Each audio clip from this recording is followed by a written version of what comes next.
love for us. You came for us. You came to get us when we were lost and far from you. You did whatever it took to reach out to us through people, through your providence, through your loving hand. You wanted us because you love us. And so you went so far to love us and have us to the point of death, even death on a cross. And that is why we love you, because you loved us like that. And that is why we want to love others, and we want to see them come into the kingdom so that they would not be separated from you forever, but they would get to join us in knowing your love for all time. So please enable that. Father, please bring 600 people to Trunk or Treat. Please give us wisdom and patience and energy to make new relationships. And Lord, as we go about our relationships this week with coworkers, with neighbors, with friends that don't, with family that don't know you, would you open up our hearts to love them in a new way, to listen carefully, and to share you with them. Maybe at first just in how we live, but Lord, open up their hearts. Oh God, bring crises into their lives if you have to, that we can enter in and suffer with them to show them you. And would you bring the people we love to know you? Lord, give us the opportunities to love before the words so that we would have an opportunity to tell people the words of life, which is the good news of you, our Savior, Jesus Christ, in whose name we pray. And we all pray together the way, not the way you taught us to pray, but with this prayer on the screen. Lord, make us wise and gracious ambassadors, that we may walk in love, speak with hope, and see you add to your kingdom. And we join our voices together saying, Amen. All right. Each and every week we are jumping off from Colossians 4, 5, and 6. So we'll say the reference, the verses, and the reference. Colossians 4, 5, and 6. Walk in wisdom toward outsiders, making the best use of the time. Let your speech always be gracious, seasoned with salt, so that you may know how you ought to answer each person.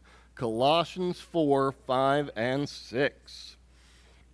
All right, each week we are coming into this class to think as a community, right? This is a community project. That's why we need the whole church in this class, because we need every generation.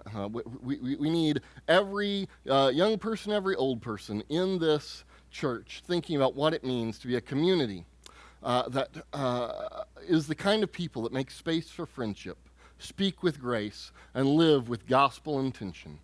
Because God is the one who saves, but we are his faithful witnesses. And so the hope of this class was that we would shape our whole community, that the whole church would come and be a part of this, to be shaped, so that we as Calvary could enter into a new era for this church, learning how to live and love so that gospel conversations become the natural overflow of our ordinary lives. And most of all, we're trying to create a culture at Calvary through these conversations that embraces that the gospel moves best at the speed of friendship. And I've been reflecting a lot on this class this week and thinking about what it is I'm trying to accomplish. I thought I knew when I did this what I was trying to accomplish. I even had it written down in a nice little formal way so that I, felt like I had identified what I was doing to drive everything I did. And then I went, I need to rethink this. And so this is what as I just thought about the way I'm going at this, the way we're going at this, the way these conversations have gone, I've begun to shift my thinking a little bit. To think that maybe these classes are about shaping our congregation, shaping Calvary, hopefully shaping the entire church, to become a congregation that instinctively notices, loves, and initiates with our other than Christian neighbors. Those are all very active verbs. We notice, we love, we initiate, because the other than Christians aren't going to come to us. There's one direction this works, and it's us going to them. So that we would become those sorts of neighbors, living as an embedded witness in our jobs, in our neighborhoods, in our hobby groups, in our friendships. And we would be an embedded witness whose everyday relationships naturally lead to gospel conversations and invitations. Because there is a very real way in which, if we're living in a particular way, if we're befriending people in a particular way, if we're loving people in a particular way, these conversations simply have to open up. They just do naturally open up. But this is really more than technique. This is almost meant to be a form of character formation, spiritual formation. Because techniques are easy to learn, and you know most of them because you all did EE in the 80s, at least all of you that are over the age of 30. And so what you need is not a good technique. I mean, maybe you do, and I do have it in my to-do list that eventually I want to talk about sharing stories, and I want to talk about models of sharing the gospel, but that's really the last thing I want to talk about. Because if I teach you the techniques first, it won't matter. Because one, you won't use them if your soul isn't shaped to use them. And if your soul isn't shaped to use them, you'll use them wrongly. We will use them wrongly. So I'm far more concerned about starting with spiritual formation and getting to techniques at the end. To be real honest, based on the curriculum I've planned out and the fact that we have 6 weeks of this class left, we probably won't get to the techniques until next fall.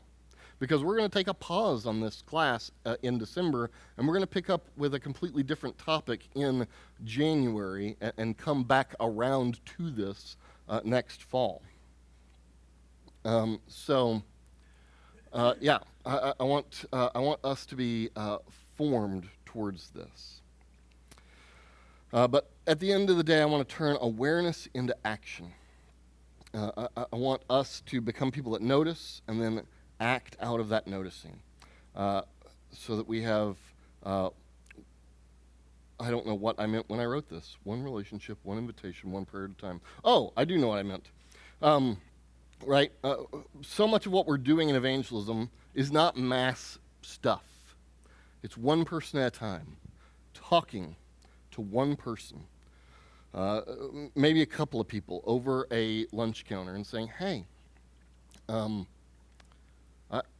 I want to know you. I want to talk to you. One invitation. Making bunches of flyers and putting out banners is great, but we're saying, hey, would you come with me? Would you come with me to church? Would you come with me to trunk or treat? Would you come with me to whatever? One prayer, meaning we're praying for specific people with specific names. And so that's really where we're trying to get to. And what we've been talking about for the last 2 weeks is this research that a Baptist friend by the name of Sam Rayner did, where he basically did a lot of survey-type stuff. He is an academic, so he was doing sociological surveys focused on the unchurched and sort of what leads them to come to church, what leads them to show up to church. And he came up with sort of 10 findings. And so we have looked at the first 8 of those findings. So 2 weeks ago we looked at findings 1 through 4. And last week we looked at findings 5 through 8. And so last week's findings we looked at were the unchurched are open to friendships through church, but are intimidated to visit because they don't feel welcome. Confusion keeps the unchurched away more than church rules. Higher confusion and lower trust levels mean the unchurched have doubts about raising their families and discovering their talents in the context of the church. And the unchurched don't attend church mainly because of indifference and not because of busyness or antagonism. Now, we talked about in Raleigh and Durham, we may see more antagonism than is maybe common in the rest of North Carolina or the United States, just because we are in a more culturally anti-Christian area. But as a general rule, I am amazed each and every day at how many people are pretty receptive to a spiritual conversation. They're happy to see a guy walking around in a clerical collar. They're not intimidated by that. In fact, when I ask them spiritual questions, they're more than happy to share and even ask, so what church are you a minister of, after they've shared? And what that means for you is, when we're entering into these deeper relationships, we don't have to have as much fear around entering in with people with a hope of inviting them to church, with a hope of telling them about Jesus. But the way we're going to tell them about Jesus, the way we're going to call people in, well, that needs to first be shaped by spiritual formation. And that's really the path we're on, where we're really going to end today is the beginnings of that. And that's where we're going to sort of very much start to go down next week. But today we're going to finish looking at these findings and have sort of a discussion around what we have heard about these findings. But first, let's look at the last two. First, finding 9 from Sam Rainer. Well, all right, I've talked about spiritual formation, the goals of the class, what we've looked at so far, thoughts or questions to sort of follow up on that before we draw into this last bit.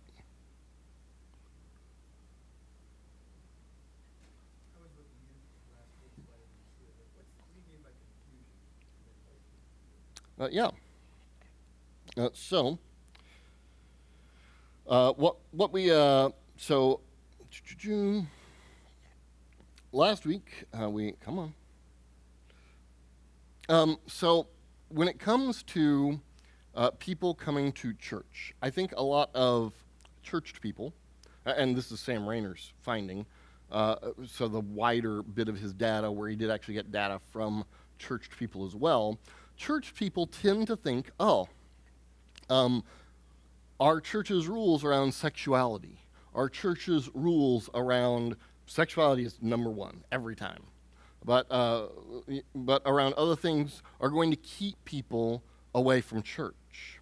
And it turns out that when you start going and asking unchurched people what keeps you away, while church rules, does wind up on the list, what winds up far higher on the list of reasons other than Christian people don't really want to do church is confusion. Church is weird. Yeah. Did the survey define what feels welcome and what doesn't feel welcome about a church? Sorry, is that a question? Yeah. Yes, so there is an entirely different set of data around that. And so now I'm pulling from memory. I don't have this in my notes. But he did a book-length treatment of this. And best I recall, most of the things that affect whether or not people feel welcome has nothing to do with liturgy or even musical style. Excuse me. Which again, some of us can think that that's the problem. It's the way we do the liturgy, the musical style we use, but that's not what shows up in other than Christian people's given reasons, surveyed reasons. What they say is they don't feel welcomed. No one is explaining it to them. No one is helping them find their way around. They feel isolated. That's actually what makes people not as willing and able to come into church. And because when people actually do show up to church, they expect it to be churchy. One of the things we often miss is that the seeker-sensitive movements of the 80s and 90s seeker-sensitive movements. The Rick Warrens and Saddleback and Bill Hybels, all of, yeah.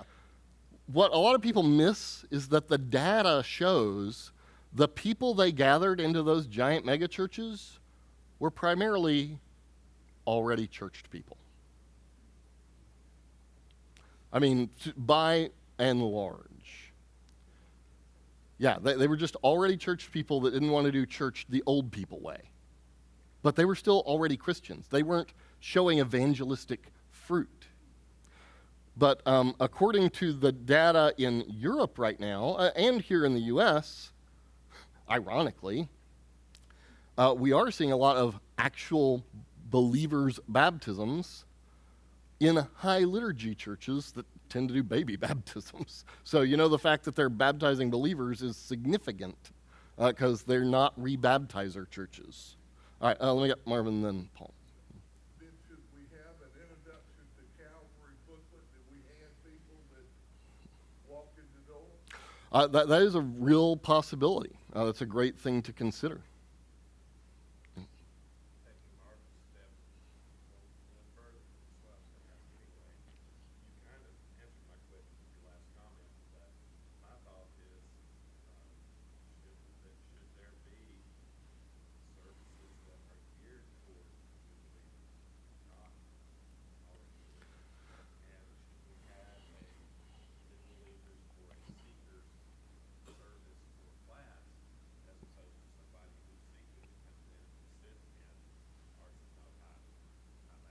Sure. So actually what you're suggesting has been around since the days of a guy by the name of Chuck Finney. Maybe some of you guys have heard of Charles Finney, a great leader of the, great, at least great in the sense of like Voldemort was great. That's probably an overstatement, but I don't love his way of going about things. But, right, that was Charles Finney's entire thing in the 1850s, was starting these, what we would today call seeker-sensitive services, these tent revivals. Remember, tent revivals are an innovation of the Second Great Awakening, from which we get Mormonism and the Disciples of Christ and lots of denominations like that. Not Mormonism is not a denomination; they're a cult. But that's where we sort of get tent revivals from, is from that era and that methodology. And so people did this, but they didn't replace good ecclesiology. They didn't replace the actual gathered worship of believers. They created something entirely separate that was entirely evangelistic. And it was certainly effective at some level, particularly in the 1850s. But as we have entered into the 20th century, especially the late 20th century, most people who come to revivals now are the people who already go to the church. So, I know that at City Pres, one of the churches I was at formerly, we did start a second service to the effect that you're talking about. And it was generally attended by 12, 14 people. And it had all the elements of a worship service, but the sermon was a very different style. Everyone sat in a circle. Whoever was preaching talked very conversationally. It was very Q&A, and everyone drank mimosas because it was at 2 p.m. But the real trick is only 12 to 14 people came, and half of those people were people who already went to the church, who then brought their other than Christian friend that they didn't think would come to a normal service. Now, to me, that's great fruit. I'll take that. But the question is, Calvary, are you the sort of church that's ready to start bringing your other than Christian friends to an afternoon service where we drink mimosas and do church over again after coming first thing in the morning? Well, that's okay, but that sort of thinking. The idea is, thinking outside the box, that it would feel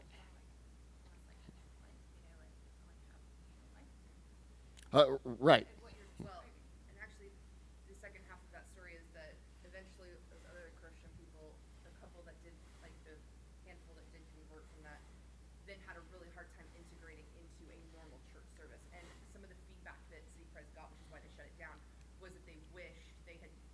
Christian friends had just brought them to regular church. Right. They don't like that church is at 10:30 in the morning, but they would rather have just started with regular church. And so City Pres did eventually shut that down. It was a trial that did and didn't work. Right. But the feedback they consistently got was that it was a rough transition. Right. I guess if you're saying one of the reasons that this unemployment is like feeling isolated, even having a separate service can become isolation. Yes. It's to try to reach, it let you see churches would do like the traditional service and the like contemporary service, and and that's often can be really challenging because then you've got it's almost like two different churches. So yeah, so like trying to figure out that. So I wondered with the confusion aspect, Mm-hmm. because when you first said that, I was thinking confusion, like not understanding like what was being taught, but you're more saying confusion as far as the logistical things about it, like how to get from one place to another. Yeah. All those types of things is more of what you're saying as far as the confusion. Well, and so I think again, I don't have this in my notes. I'm pulling back from when I read this. No, I'm having to pull back from when I read this 6 weeks ago. So there was also the logistical confusion was actually a significant aspect, but there was a secondary aspect of confusion that was. So, and again, you got to remember our friend Sam, who I don't know him, but I know him by reputation.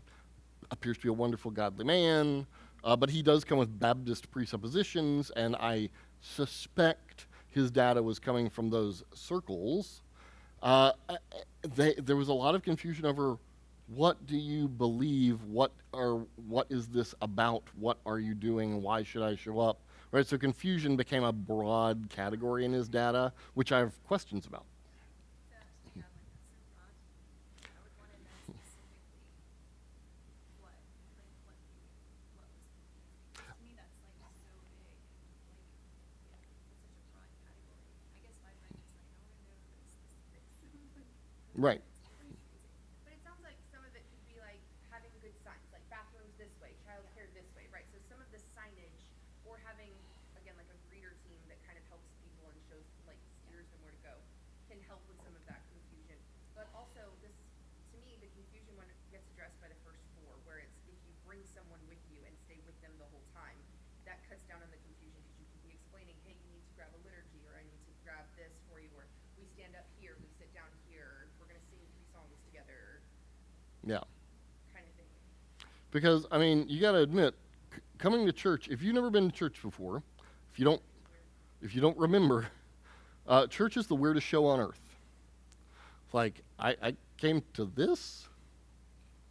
I mean, that's just how it feels if you've never done this before.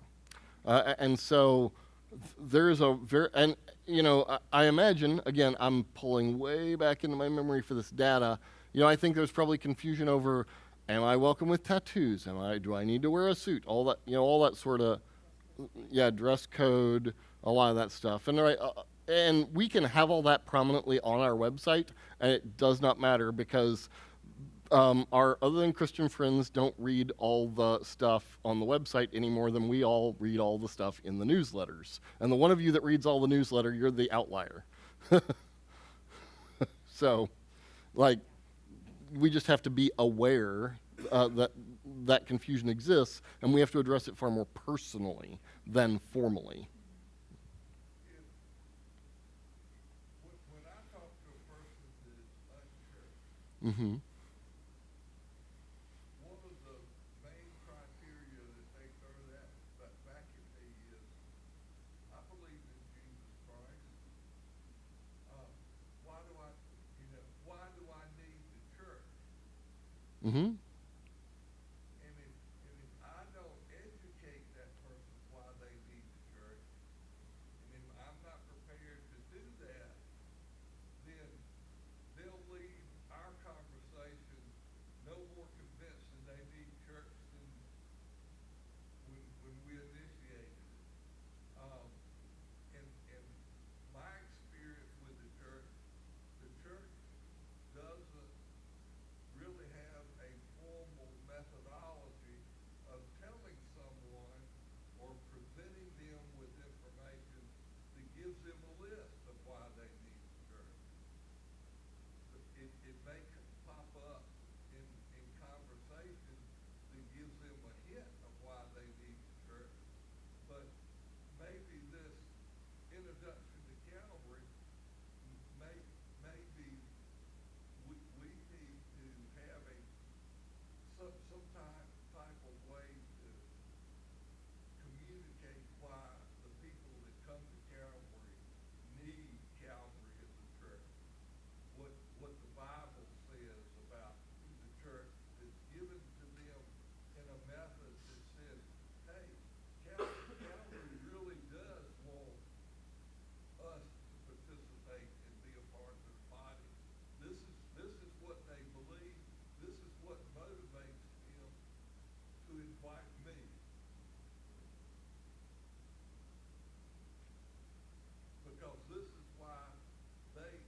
everybody's an extrovert.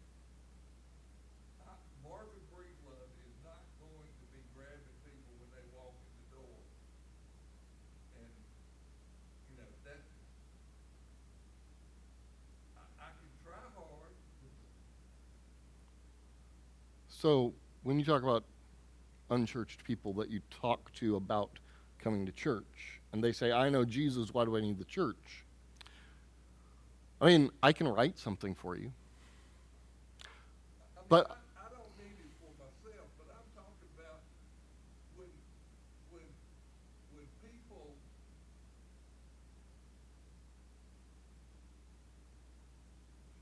So somebody comes in off the street, right. not brought in by somebody that. Right. So they're already here. So at that point, we're not having to convince them to come to the church because they already walked in the doors. But most of the people that you say don't come and don't stay, it is the finding up there, the research says they don't feel welcome. Right. So if we tell them why we need the church and why we want them to need the church, doesn't that give them a more welcoming feeling that we are concerned about them knowing? I mean, some people don't know they need. They don't care if they don't know they need.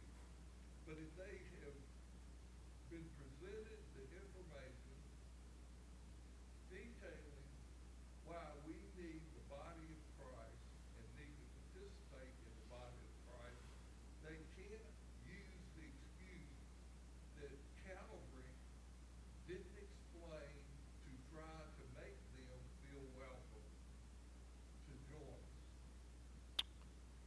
All right. I do want to move on from this topic, so I'm going to sort of get the last word on this. I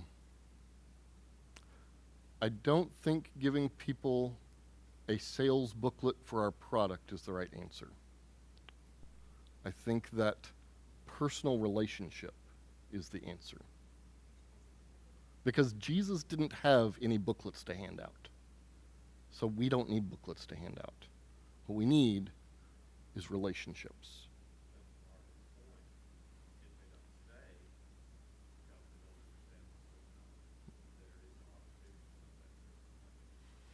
Well, so your statement assumes that the person that came in is a total stranger. The way I'm describing this assumes you invited them because you already have a deep personal relationship with them. But I'm focused on the deep personal relationship where you invited them. So if they... Sure. That's why we keep walking neighborhoods, to build those relationships. And when they come in, we do have to grab them because some of those people don't read. So giving them a booklet won't help. It really comes down to personal relationships. It really comes down to, it doesn't matter what your personality is, we have to love the people that we come into contact with. And, I can point you to Hebrews 10, which says, do not neglect the gathering of believers. But when someone says, I believe in Jesus, why do I need the church? I immediately go, oh, that person's not a Christian. You know why? Because they're not obeying Jesus. They have not repented and believed. If they were repenting, they would turn from disobeying Jesus to coming to Jesus. Now, at the end of the day, that's in God's hands.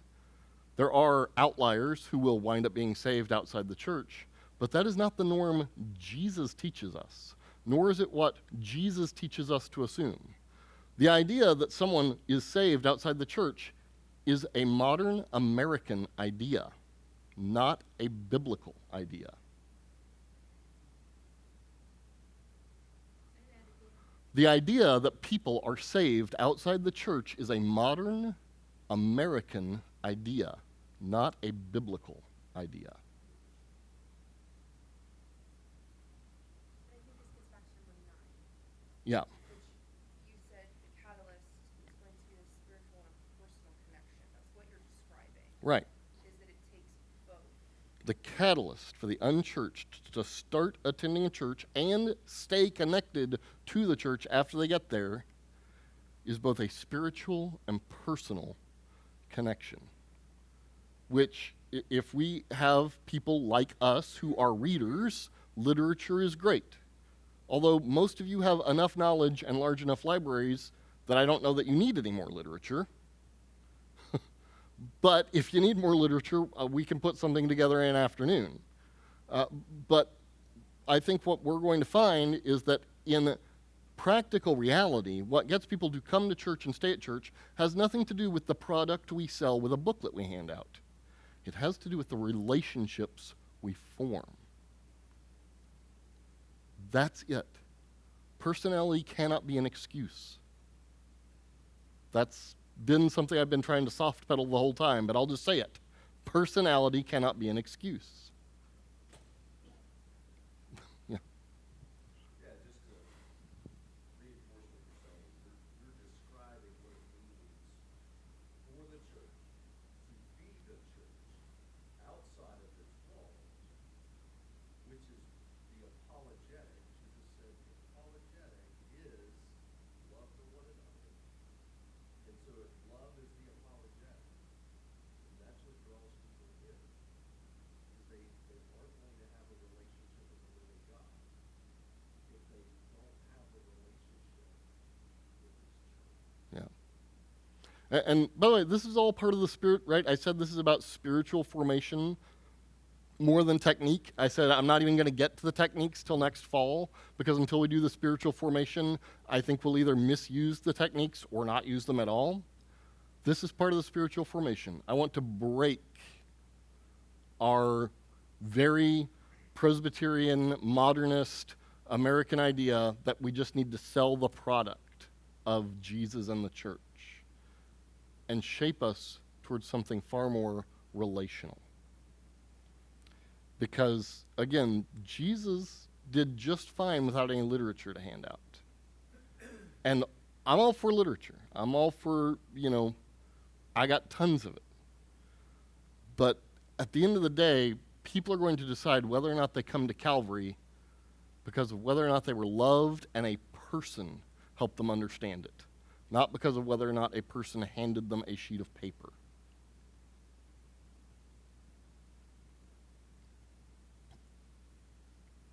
What is the prompt that causes someone to come to church? Sam Rainer wrote. What causes someone to begin attending a church? The answer to indifference is intentionality. Remember, this came out of his data. So this is his interpretation of the data, but I think he's right. The unchurched start attending to grow spiritually because someone invited them. It's the combination of spiritual and personal connections. Finding 10, then, is churched people, and I basically have already gone over this. I basically said this probably 15 minutes ago. Churched people care far more about worship style, programming, and denominational preferences than the unchurched. So I basically already made this particular argument when I told you about the data that says that most people that are actually unchurched but beginning to go to churches in our current cultural moment are actually going to very high liturgy churchy churches. Now, don't get me wrong, I'm not saying that means we suddenly need to make some change. I think this may be a cultural flash in the pan, but I do think it speaks to the fact that personal relationship matters far more than style. So the top reason churched people attend, I want you to pay attention, the top reason churched people, us, attend a particular church is because someone invited them. But the church and unchurched alike attend a particular church primarily also because someone invited them. In his survey data, number one reason someone has started attending a new church, someone invited me. And the number one reason for someone not attending the church, according to Sam Rainer's data, no one invited me. That's it. Now, there's two streams in which we at Calvary are going about inviting people. And they both are a long game. They're both involved in creating personal relationships. Because those who are looking for a church and discover we're their flavor are going to show up. But it's the people that we're not their flavor that we actually have to begin to build a relationship with in order to draw them in. So our church strategies are the prayer walks, getting people into the building for non-church stuff, the Labor Day, the trunk or treat, the chili cook-off, serving people. But then the thing that this class is really about is the personal strategies. Befriending people with an intentionality of inviting people. And that's probably going to involve sharing the gospel with them first. But it may not. I mean, if you're really good friends with someone, if you're friends enough with someone that might go to a movie with you, you might say, hey, come try this church thing with me. Right? Maybe you can cheat a little bit. Now, again, we are going to talk about how to share the gospel, but I think most of you know how, if you really think about it, because again, everyone in this room over the age of 35 did EE at some point, because this is the PCA. We all were influenced by James Kennedy. Evangelism explosion. Yeah, I mean, all right, pick something else. Sonship. If I name every single curriculum the PCA has put out, you will have been exposed to one of them. And they're all fine. Most of them are fine. But at the end of the day, we have to be befriending and intentionally inviting people. Because if the church isn't worth inviting people to, I guess it's not worth inviting people to. Which makes me ask all sorts of questions about what we're doing here.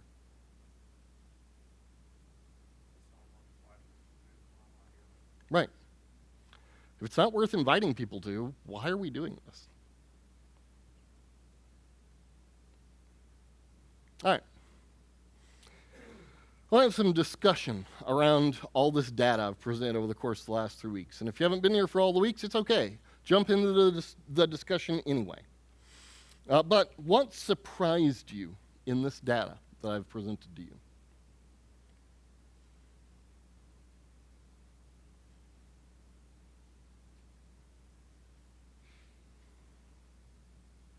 I think one of them for me was the fact that church people are the ones who care more about the liturgy, the churchiness, the psalm style, etc. A lot of times I think we want to say that, okay, we want to do, this sort of song style to attract non-believers when the unchurched people really don't care. It seems like the data says that doesn't matter. Yeah, or it matters less. It's much lower. Right. I didn't show you the full data. It doesn't. It doesn't not show up. It's just much lower down in the stuff than you would imagine. We would, those of us who have always been in the church would expect that unchurched people would be attracted more towards churches that are, quote, less churchy or less high churchy, less liturgical, less formal. But again, it doesn't seem like the data shows that. I think that's not intuitive because it's an assumption that being inside the church that we've always is an assumption that being those of us who grew up in the church have always known. Right. And that's something that those of us who have darkened the door of a church pretty much every Sunday of their life, people like me, I completely cannot relate to.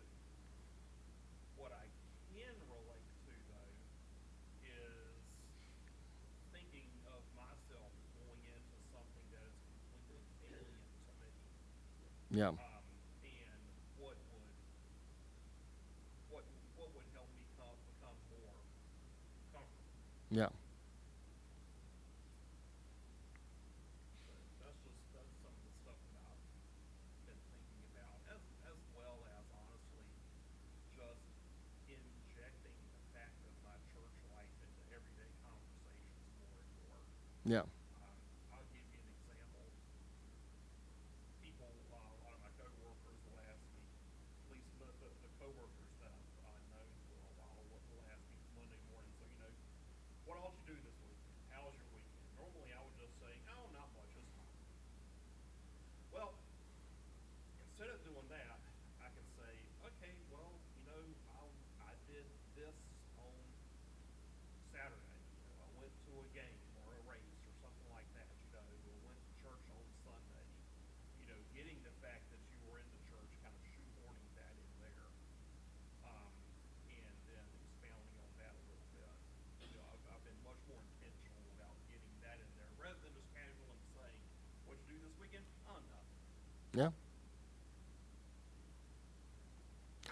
It's something that's in the back of my mind a lot more than it used to be, and it's making its way towards the front of my mind. Yeah. So how does this data change the way you see your neighbors?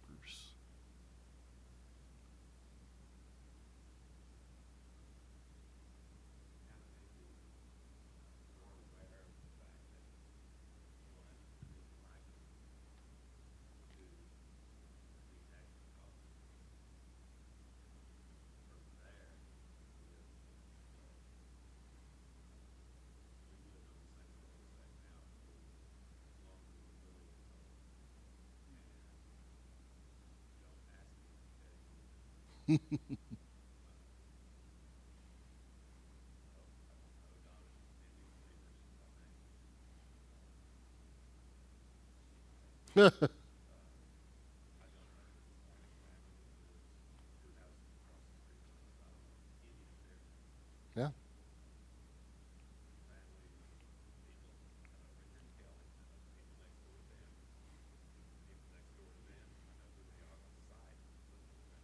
Yeah.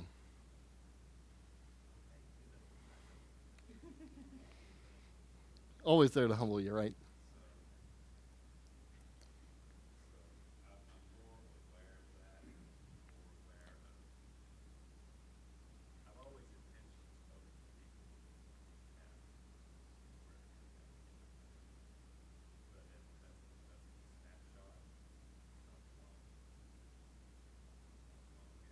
Yeah.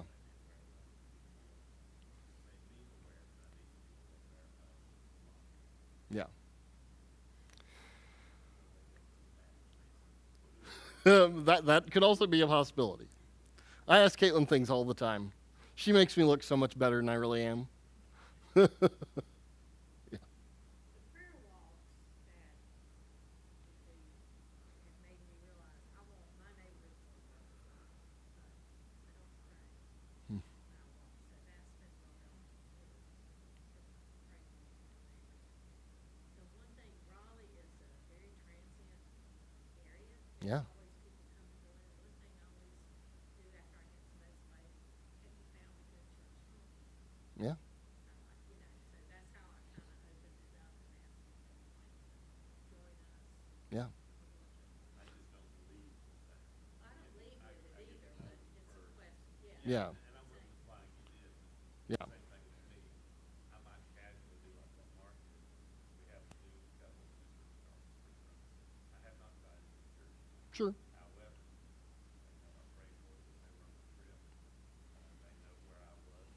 They asked me, what did you do during the Sabbath?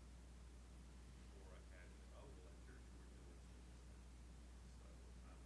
So I'm laying the groundwork for them that, yeah, just coming across the street, they go to church and tell them, oh, no, they kind of talk, and they talk about something about the church.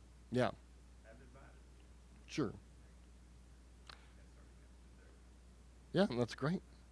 I mean, that's a great start. And people, right? It just takes a long time. I've invited everyone on our street to church except for 2 houses. One doesn't speak English, so I don't really know how to do that because they speak like Norwegian or something. And the other, I've never, I know there's people in the house because I've seen the lights on, but I have never seen the humans that live in that house. Other than that, I've invited everyone on my street, and none of them have come. Three families from our neighborhood did come to the Labor Day thing, but they've never come to church. But, keep me around another 7-8 years, and we'll see how it's going. But yet they invited you over there. Yeah, so that's actually a different family. That's the Vietnamese family. Yeah, I have made that connection. And yeah, I mean, the whole street knew to come knock on my door when the car fell on that kid's head. Think about, I know you were talking about unchurched people and sort of getting them in the door. I wonder sometimes about the people that I see that come Mm-hmm. and then don't stay. Right. And, there was a gentleman a couple weeks ago that came for super equipment class Mm-hmm. and was here for halfway through service. Yeah. Left. And his name is, I won't say Matthew, but, and I wonder, Yeah. what was it, did you just not realize that it was gonna go till noon and you had to go somewhere, Right. or other people that have come and then not stayed? Yeah. And we try and gather that data as much as we are able. So I can tell you where a number of people that have been here and then vanished are. Sometimes for good reasons, sometimes for reasons that make me cry a little. But we do try and gather that data. But yeah, when, like Matthew, I mean, I talked to him, but before stuff, but then I've never seen him again, and he didn't give me any contact information, so I have no way to ever follow up on that. All right, so if the number one reason people don't come is, all right, so I want to sort of, you're right, I have talked a lot about getting people in the doors. Part of the spiritual formation piece, part of the reason I'm making this shift, but so, all right. All right. When we get to the techniques next fall, I'm really going to focus on 3 techniques.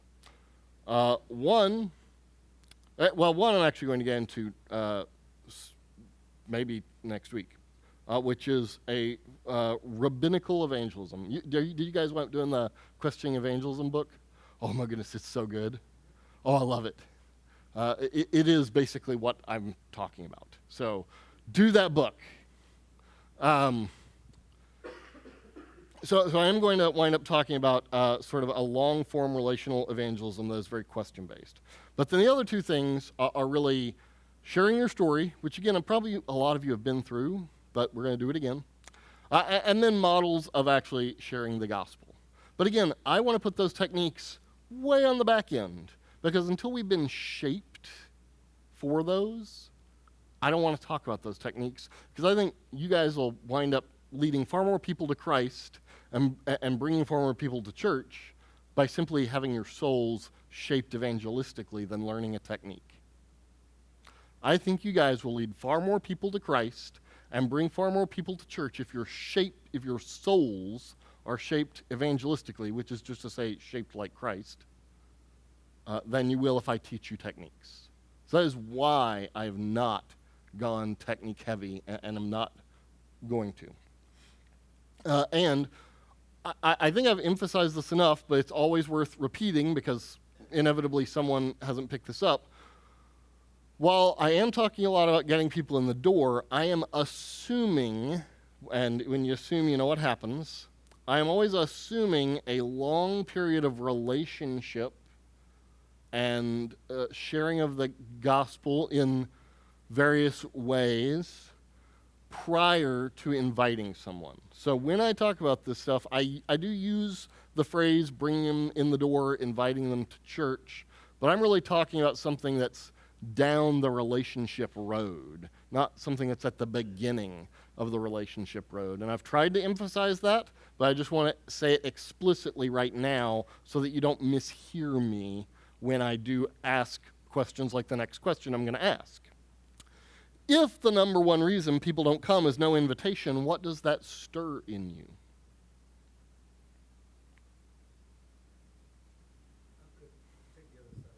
Okay. Because I'm in a big situation and have been for 3 decades. Yeah.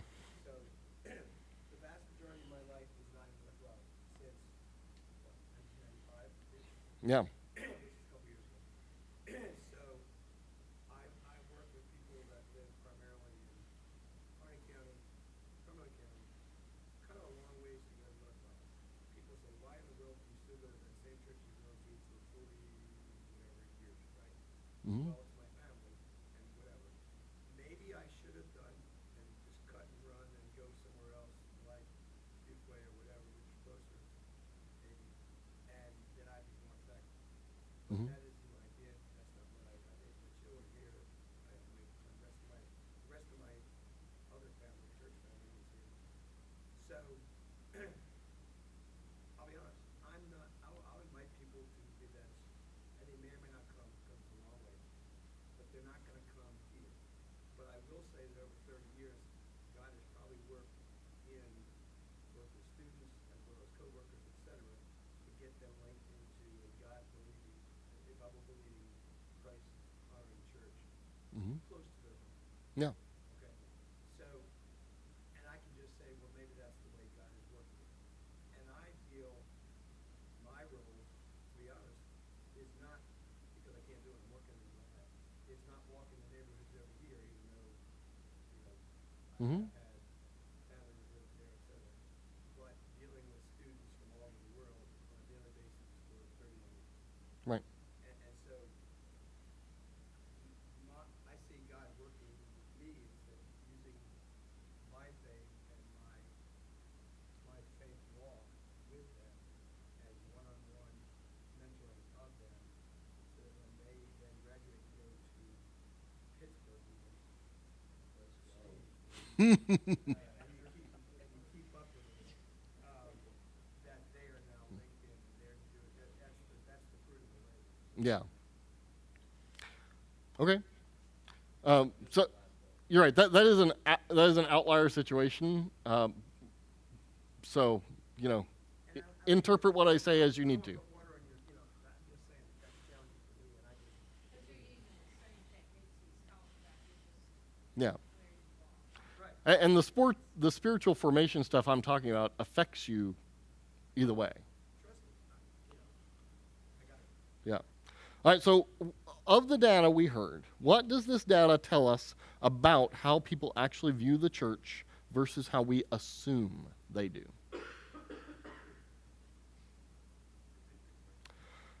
Based on the data we heard, the data we looked at, about how people actually view, what does this data tell us about how people actually view the church versus how we assume they do? You think they think of it as a club for someone else, or, a kind of exclusive, if we don't invite people, then there's almost like an exclusive, they're not. So, I mean, I don't know each individual's answer to that question.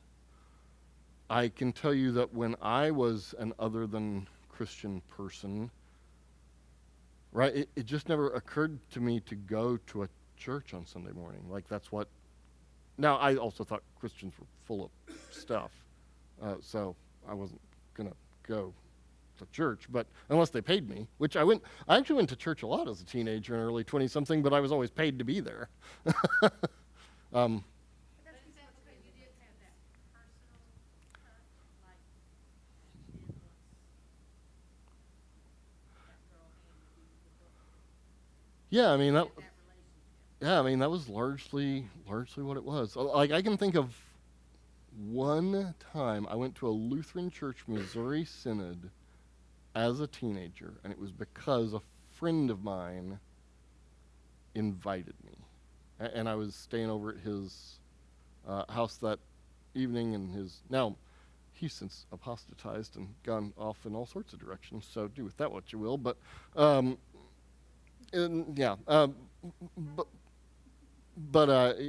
his grandma was going to church. He went to church with his grandma. I was staying with them, so I was like, oh, we got to go. Okay. So that is the one time I can recall going to church when I wasn't paid to be there as a teenager. Yeah. Yeah, I mean, it really is just a personal relationship thing.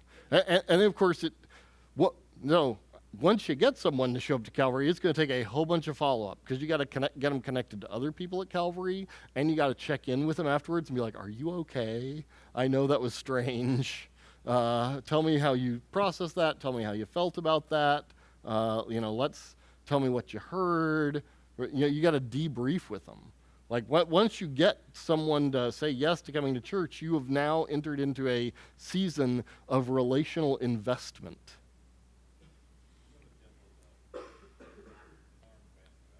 Okay. It really is kind of eye-opening and surprising some of the answers you got from the survey. Mm-hmm. Because that's not how I grew up.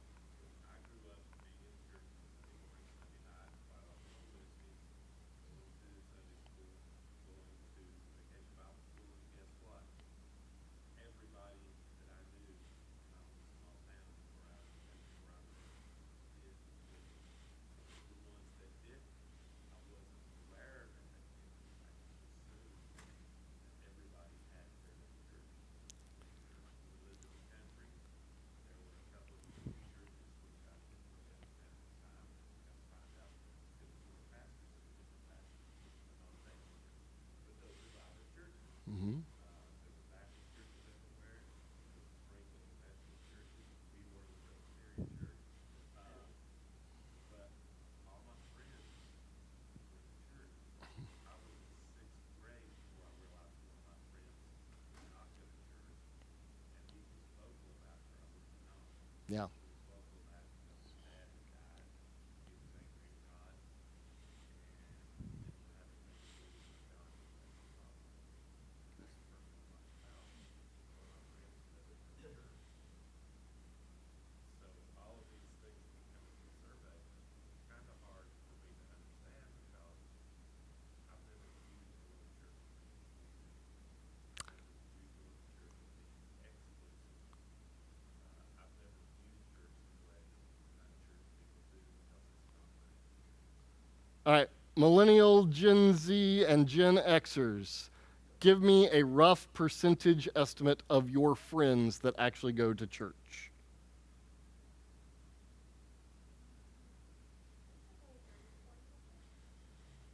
Okay. Oh gosh, less than 10. They hate it.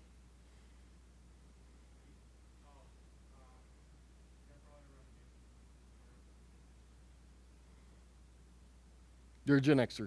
You still have to answer. Why did you say they hate it? So, my experience with church has a lot more to do with the de-church section of the population who are mad. They left for a reason, and they've got an axe to grind. Yeah. I have a friend who tore apart a Bible and made it an art piece with burned edges because that's how mad she is about the church. So my experience of it is skewed in the sense that the people I spent time with All right. are in a different category. We're at 16, so I have to cut us off. We're going to open with this slide next week, which is up until now. So, Father, please use these new insights to shape us and prepare us for what it is we are called to do as a church. We ask in Jesus' name. Amen.